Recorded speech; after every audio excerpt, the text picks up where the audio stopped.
আজ বাজছে 9:15।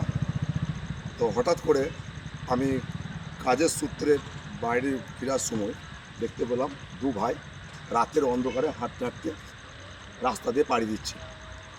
তো আমি থমকে দাঁড়িয়ে গেলাম, দাঁড়িয়ে জিজ্ঞেস করলাম, ভাই কোথায় যাচ্ছেন? তো বলছেন যে দিদির সাথ দিতে যাচ্ছি, এসআইআরের যে প্রতিবাদ, তার প্রতিবাদ করার জন্য অনশনে বসতে যাচ্ছি। আমি কোথায়? তো বলছে কলকাতাতে। তো আমি সঙ্গে সঙ্গে কথাটা শুনে হকচকিয়ে গেলাম। তো আমি জিজ্ঞেস করলাম কোথায় বাড়ি ভাই? তো বলছে সোনামুখীতে বাড়ি।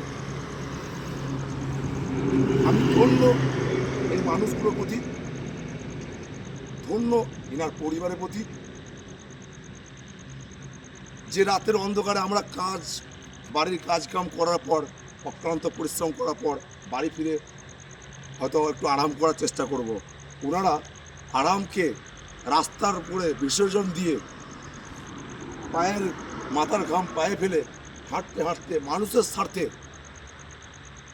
তৃণমূল কংগ্রেসের স্বার্থে, দলের স্বার্থে, মা মাটির স্বার্থে আজকে এসআইআরের বিরুদ্ধে অনশনে বসতে চলেছেন। কার সাথে? আমাদের দিদি, আমাদের নেতা মমতা বন্দ্যোপাধ্যায় এবং অভিষেক ব্যানার্জির হাতে হাত মিলাতে। আমি গর্বিত, আমি বাঁকুড়াবাসী হয়ে আমি গর্বিত এই ভাইদের সাথে দেখা সাক্ষাৎ হওয়ার জন্য। আমি ধন্য এনাদের পরিবারের প্রতি, যে